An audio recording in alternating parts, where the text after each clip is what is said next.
اے اہل ایمان، جو پاکیزہ چیزیں ہم نے تم کو عطا فرمائی ہیں ان کو کھاؤ، اور اگر اللہ ہی کے بندے ہو تو اس کی نعمتوں کا شکر بھی ادا کرو۔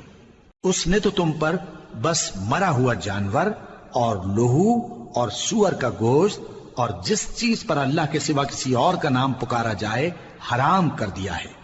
ہاں، جو مجبور ہو جائے بشرطے کہ اللہ کی نافرمانی نہ کرے اور حد ضرورت سے باہر نہ نکل جائے، اس پر کچھ گناہ نہیں۔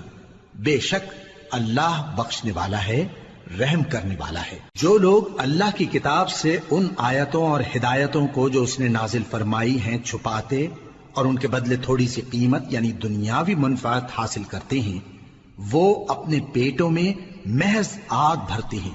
ایسے لوگوں سے اللہ قیامت کے دن نہ کلام کرے گا اور نہ ان کو گناہوں سے پاک کرے گا، اور ان کے لیے دکھ دینے والا عذاب ہے۔ یہ وہ لوگ ہیں جنہوں نے ہدایت چھوڑ کر گمراہی اور بخشش چھوڑ کر عذاب خرید لیا۔